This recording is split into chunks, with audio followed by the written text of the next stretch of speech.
छठा अध्याय। ओम श्री कृष्ण गोविंद हरे मुरारी, हे नाथ नारायण वासुदेवा।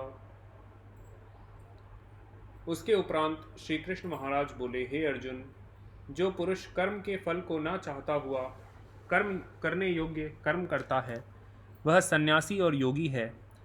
केवल अग्नि को त्यागने वाला सन्यासी योगी नहीं है, तथा केवल क्रियाओं को त्यागने वाला भी सन्यासी योगी नहीं है। इसलिए हे अर्जुन, जिसको सन्यास ऐसा कहते हैं, उसी को तू योग जान, क्योंकि संकल्पों को न त्यागने वाला कोई भी पुरुष योगी नहीं होता। समत्व बुद्धि रूप योग में आरूढ़ होने की इच्छा वाले मननशील पुरुष के लिए योग की प्राप्ति में निष्काम भाव से कर्म करना ही हेतु कहा है, और योगारूढ़ हो जाने पर उस योगारूढ़ पुरुष के लिए सर्व संकल्पों का अभाव ही कल्याण में हेतु कहा है। जिस काल में न तो इंद्रियों के भोगों में आसक्त होता है और न कर्मों में ही आसक्त होता है, उस काल में सर्व संकल्पों का त्यागी पुरुष योगारूढ़ कहा जाता है। यह योगारूढ़ता कल्याण में हेतु कही है, इसलिए मनुष्य को चाहिए कि अपने द्वारा अपना संसार समुद्र से उद्धार करे और अपने आत्मा को अधोगति में ना पहुँचावे, क्योंकि यह जीवात्मा आप ही तो अपना मित्र है और आप ही अपना शत्रु है, और कोई दूसरा शत्रु या मित्र नहीं है। उस जीवात्मा का तो वह आप ही मित्र है कि जिस जीवात्मा द्वारा मन और इंद्रियों सहित शरीर जीता हुआ है, और जिसके द्वारा मन और इंद्रियों सहित शरीर नहीं जीता गया है, उसका वह आप ही शत्रु के सदृश शत्रुता में बरतता है। हे अर्जुन, सर्दी गर्मी और सुख दुख आदिकों तथा मान और अपमान में जिसके अंतःकरण की वृत्तियाँ अच्छी प्रकार शांत हैं, अर्थात विकार से रहित हैं, ऐसे स्वाधीन आत्मा वाले पुरुष के ज्ञान में सच्चिदानंद घन परम आत्मा सम्यक प्रकार से स्थित हैं, अर्थात उनके ज्ञान में परमात्मा के सिवा अन्य कुछ है ही नहीं। ज्ञान विज्ञान से तृप्त है, अंतःकरण जिसका तथा विकार रहित है स्थिति जिसकी, और अच्छी प्रकार जीती हुई हैं इंद्रियां जिसकी, तथा समान है मिट्टी पत्थर और सुवर्ण जिसके, वह योगी युक्त अर्थात भगवत की प्राप्ति वाला है, ऐसे कहा जाता है। जो पुरुष सुहृद मित्र वैरी उदासीन मध्यस्थ द्वेषी और बंधुगणों में तथा धर्मात्माओं में और पापियों में भी समान भाव वाला है, वह अतिश्रेष्ठ है। इसलिए उचित है कि जिसका मन और इंद्रियों सहित शरीर जीता हुआ है, ऐसा वासना रहित संग्रह रहित योगी अकेला ही एकांत स्थान में स्थित हुआ निरंतर आत्मा को परमेश्वर के ध्यान में लगावे। शुद्ध भूमि में कुशा मृगछाला और वस्त्र हैं ऊपरोपरी जिसके, ऐसे अपने आसन को न अति ऊंचा और न अति नीचा स्थिर स्थापन करके और उस आसन पर बैठकर तथा मन को एकाग्र चित्त करके और चित्त और इंद्रियों की क्रियाओं को वश में किया हुआ अंतःकरण की शुद्धि के लिए योग का अभ्यास करे। उसकी विधि इस प्रकार है कि काया सिर और ग्रीवा को समान और अचल धारण किए हुए दृढ़ होकर अपनी नासिका के अग्रभाग को देखकर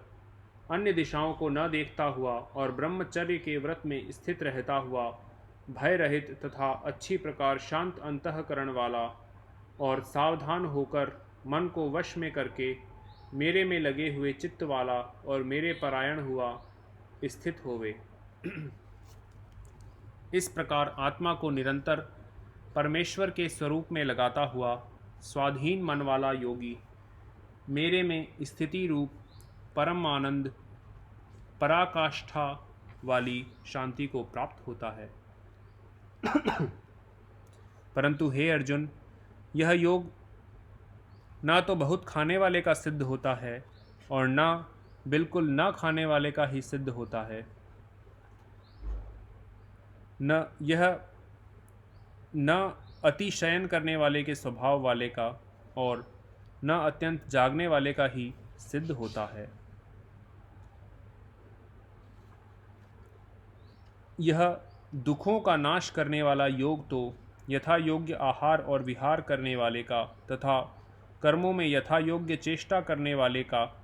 और यथा योग्य शयन करने वाले तथा जागने वाले का ही सिद्ध होता है।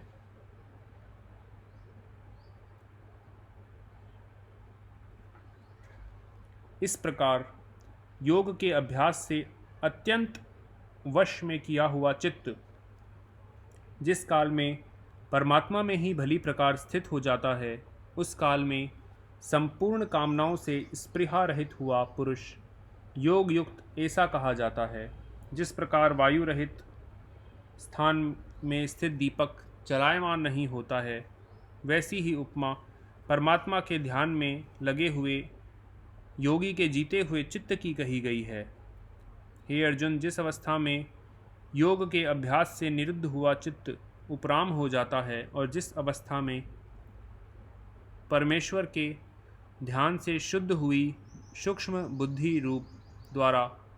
परमात्मा को साक्षात्कार करता हुआ सच्चिदानंद घन परमात्मा में ही संतुष्ट होता है तथा इंद्रियों से अतीत केवल शुद्ध हुई सूक्ष्म बुद्धि द्वारा ग्रहण करने योग्य जो अनंत आनंद है, उसको जिस अवस्था में अनुभव करता है और जिस अवस्था में स्थित हुआ यह योगी भगवत स्वरूप से नहीं चलायमान होता है और परमेश्वर की प्राप्ति रूप जिस लाभ को प्राप्त होकर उससे अधिक दूसरा कुछ भी लाभ नहीं मानता है और भगवत प्राप्ति रूप जिस अवस्था में स्थित हुआ योगी बड़े भारी दुख से भी चलायमान नहीं होता है, जो दुख रूप संसार के संयोग से रहित है और जिसका नाम योग है, उसको जानना चाहिए। वह योग न उकताए हुए चित्त से अर्थात तत्पर हुए चित्त से निश्चय पूर्वक करना कर्तव्य है। इसलिए मनुष्य को चाहिए कि संकल्प से उत्पन्न होने वाली संपूर्ण कामनाओं को निश्चेषता अर्थात वासना और आसक्ति रहित त्याग कर आसक्ति सहित त्याग कर और मन के द्वारा इंद्रियों के समुदाय को सब ओर से ही अच्छी प्रकार वश में करके क्रम क्रम से अभ्यास करता हुआ उपरामता को प्राप्त होवे तथा धैर्य युक्त बुद्धि द्वारा मन को परमात्मा में स्थित करके परमात्मा के सिवा और कुछ भी न चिंतन करे।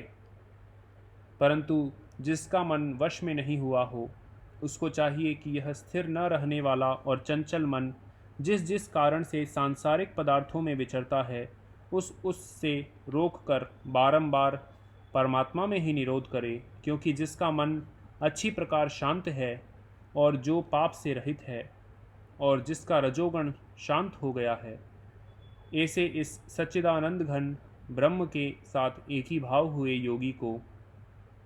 अति उत्तम आनंद प्राप्त होता है। वह पाप रहित योगी इस प्रकार निरंतर आत्मा को परमात्मा में लगाता हुआ सुखपूर्वक परब्रह्म परमात्मा की प्राप्ति रूप अनंत आनंद को अनुभव करता है। हे अर्जुन, सर्वव्यापी अनंत चेतन में एक ही भाव से स्थिति रूप योग से युक्त हुए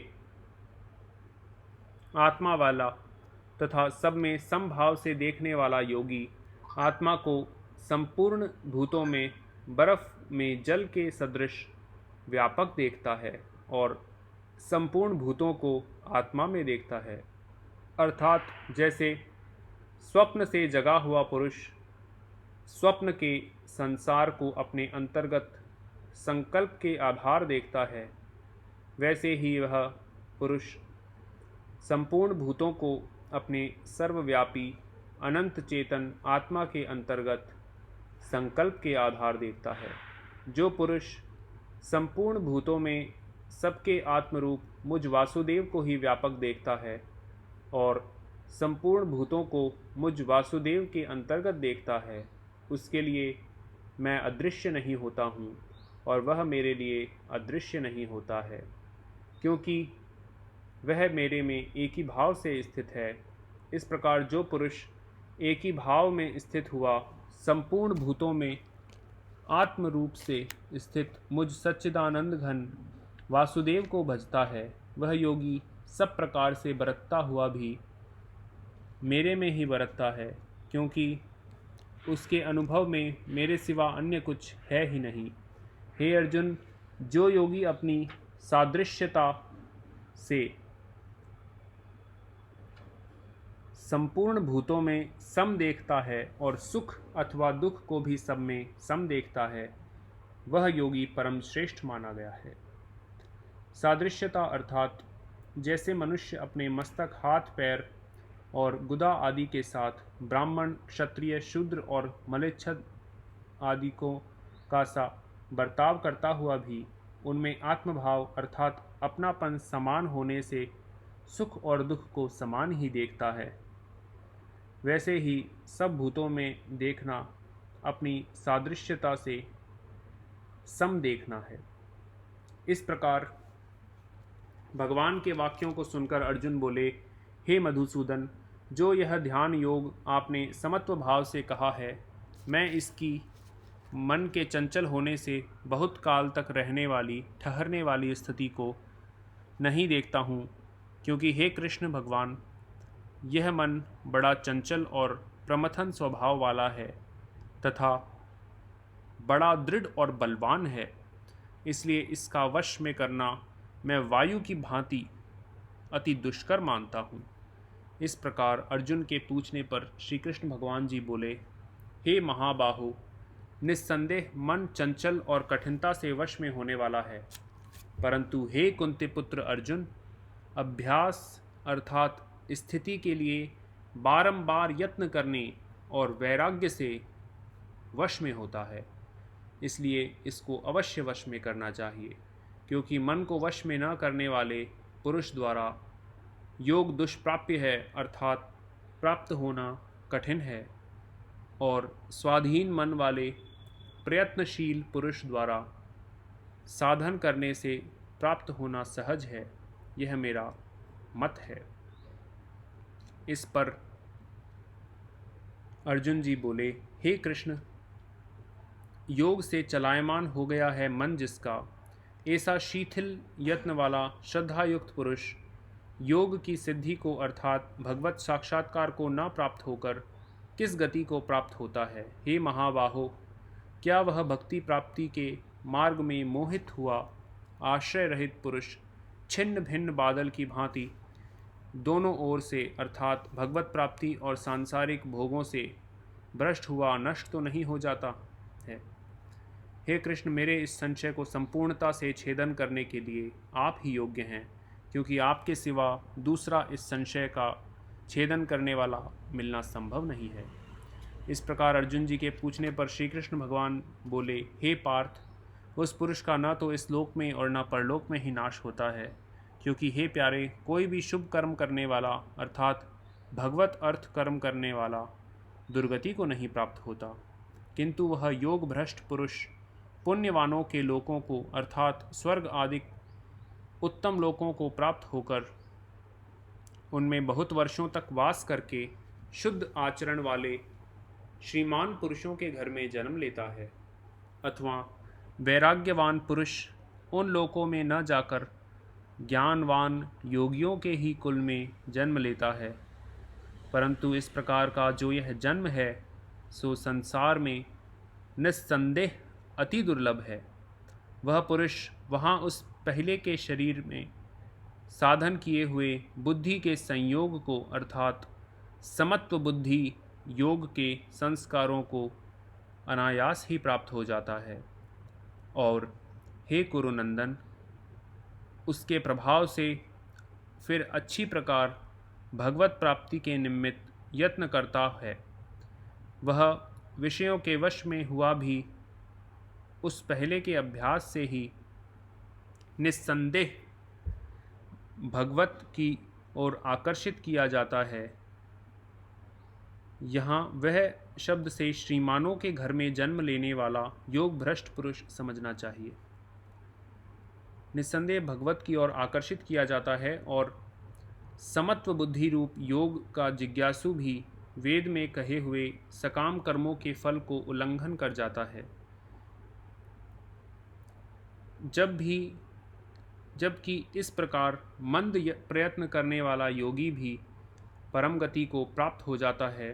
तब क्या कहना है कि अनेक जन्मों से अंतःकरण की शुद्धि रूप सिद्धि को प्राप्त हुआ और अति प्रयत्न से